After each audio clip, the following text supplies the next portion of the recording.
Hello everyone and welcome to Simple Properties. Hopefully this is going to be an exercise that is one video.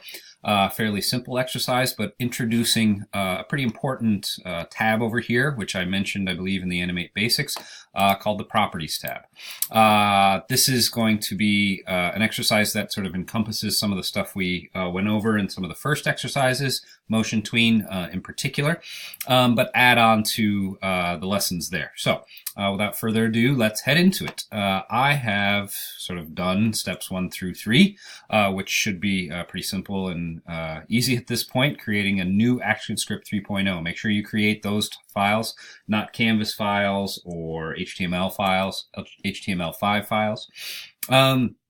Yeah, so let's head into this. It says double click on the layer 1 in the timeline and name it red square.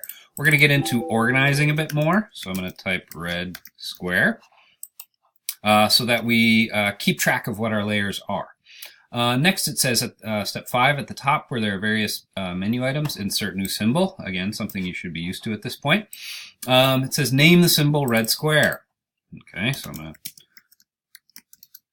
And make sure the drop-down menu is set to graphic. This is the most simple symbol we can use, so we're going to sort of stick to that for now. Now, one thing to note, and this is just a quick review because a few people got confused via some emails I got. When I click OK, I head into the library. You'll notice over here that I have scene 1. Okay, if I click on that, I go back to my scene. If I'm in red square, I double click on this. This is sort of this never-ending space where I can sketch and sort of create red square. The problem is that inside the graphic and movie clip later, you'll see we have timelines and it looks like the scene, but it is not. Make sure you understand, and I've said this a few times, where you are at. So let's go to step 8. It says choose the rectangle tool in the toolbox, a new tool that I don't think we've used. And it says click on the fill color at the bottom and choose a shade of red. So I'm going to choose a shade of red. And make sure the stroke color is set to none. Mine is default to that. If we click on this and we need to set it to none, that is that little little red line through the white. Okay. Now it says click and hold and draw a square. It says you can make sure you make a perfect square by holding down Shift on your keyboard. Here's the little center hash mark, just sort of a good practice to sort of make sure you put your symbol kind of centered on that. That'll make sense later when we deal with the paths and the motion for particular symbols. So, pretty basic there. Making the red square graphic, that first part, we make this. This is very similar to making our green ball from the Motion Tween. So let's head into creating the tween with a rotation. I'm heading into sort of the second part, and this is important. It says click on scene 1 at the left, or at the left. So I'm going to click on scene 1, and you'll see that I go back to my blank stage. I'm going to zoom in so I sort of see this a little bit better. And now we're in the scene. If we're over here in the library, we have that never-ending white space. If we're in the scene, we have a sort of confined space. I'll actually make it smaller there. Next, it says take the graphic from the library called red square and drop it on the stage bottom left. So I'm going to click over here in the library, and I am going to drop that right here. Okay. Since I only have one layer, it's going to sort of pop down on that, no coincidence, red square layer. It says next at step 13, move up to frame 60, and this is similar to our Motion Tween from last week. Control click on that frame 60. So I'm going to control click. And we are going to, as it says, a menu will appear, choose insert frame. There we go. So this is all a review of the Motion Tween we've done prior to this. Next it says choose any frame between frame 1 and 60, and I'm actually going to right click, or you can control click on the Mac, depending on sort of if you're a Mac or PC person. I'm actually a Mac person here, obviously, and I have a right click mouse, so I can do both a little bit. So I'm going to create that Motion Tween. Okay, this is all review at this point. Next it says click directly on frame 60. And with the selection tool, the black arrow, which is sort of the default tool that I always have sort of selected unless I'm working with drawing or anything like that, it says grab the red square and move it to the top right. Okay, so we have created at this point, as you can see by this path here, a motion tween. Next it says choose your property tabs. Oh, sorry. Step 21, click on any frame between frame 1 and 60. Okay, we have to sort of, now we're selecting the actual tween. Okay, it says choose your properties tab, which is likely connected to your library up here. Okay, so I'm going to click on my properties tab.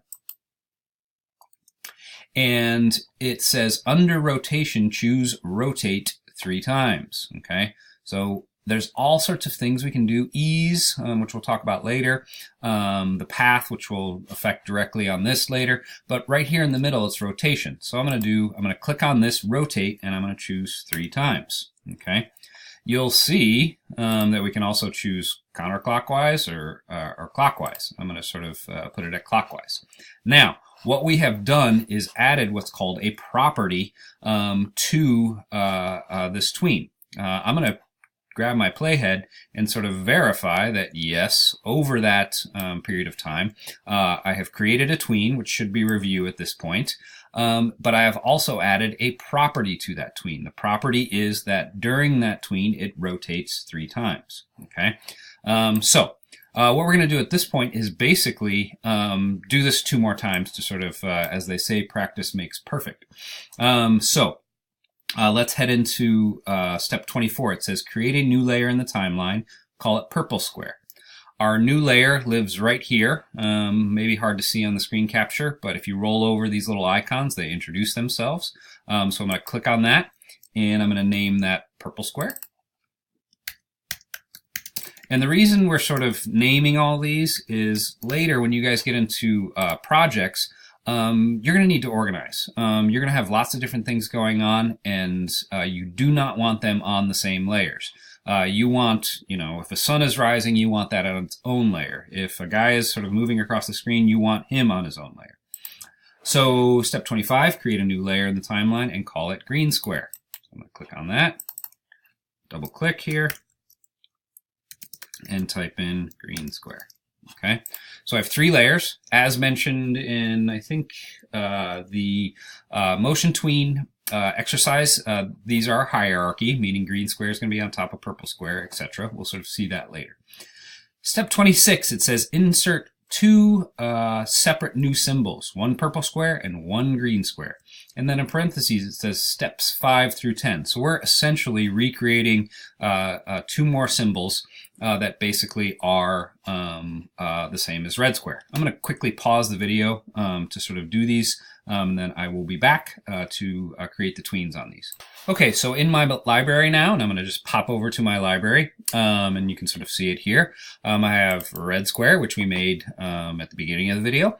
I have purple square, and I have green square. Okay.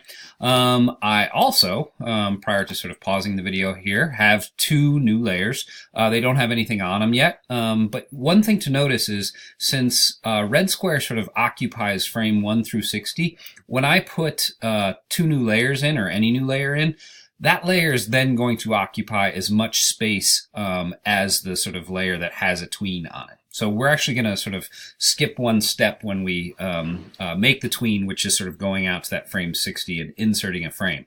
This sort of means, since red square occupies all of that, we don't have to sort of pull the movie out to that frame 60. That'll make sense here in a second when we sort of repeat the tweens.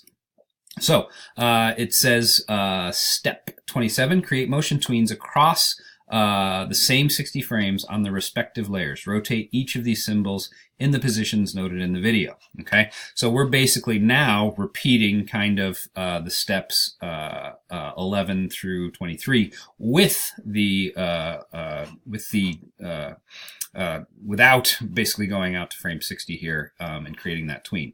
So let's see here. I'm going to go to purple square, and again, I'm not following the step by step at this point. I'm kind of repeating the tween, and hopefully, this is the 3rd time we've done a tween, so hopefully you should understand this. So I'm going to grab purple square, and I'm going to put it bottom right here. Okay.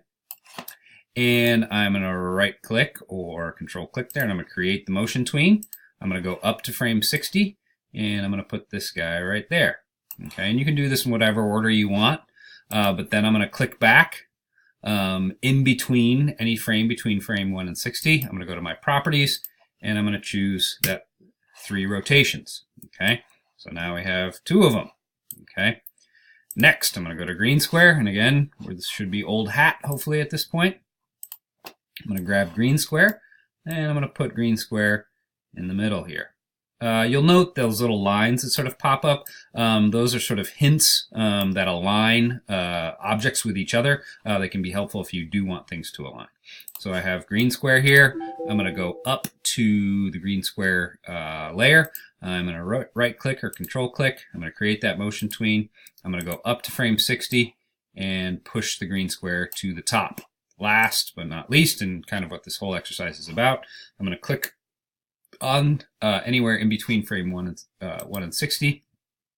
I'm going to go to the properties, and I am going to rotate 3 times. Okay, so at this point we should see something that looks like this, and I've aligned these pretty well. Actually, that's a nice little happenstance. You'll see these rotate accordingly. One thing to note, and you don't have to do this, this isn't part of the step-by-step, you'll see that if I can sort of grab green square and put it behind purple square, it then goes behind. If I want red square on top, I can sort of put red square on top. The reason I introduced this is to sort of expand upon sort of how the layers can sort of work together. Now, at this point, we're naming our file and saving it. So I'm going to go File, Save As. And I'm quickly going to review this. The reason being is that there's a few sort of questions about Swift files. And I want to sort of reiterate this. So I'm going to name this David Luke _ simple properties. Now, the file always is going to default to this FLA. So I'm going to hit save. Looks like I already have one, but I'll replace it. That's fine. And then it says in Animate, choose test the movie. So I'm going to go to Control, Test Movie. I can't sort of say this enough. We need to understand the difference between a SWF and an FLA file. The SWF are the files that you hand in.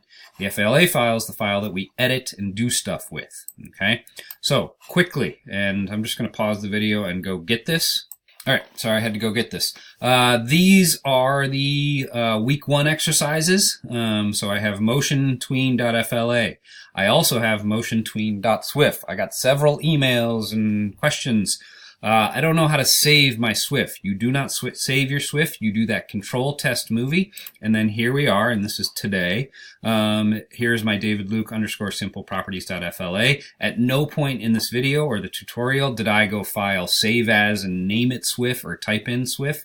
When I Control Test Movie, David Luke _ simple properties SWF is created. So I can simply sort of double click on that, and that will open up. Okay, so at this point, that idea, that concept should be clear.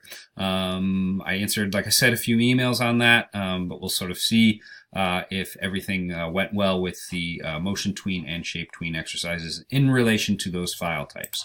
So that's simple properties. We introduced the properties tab as well as sort of multiple layers. That's it for this. Email with any questions. Hopefully you're using both the videos and step-by-steps at this point. But again, email me with any questions.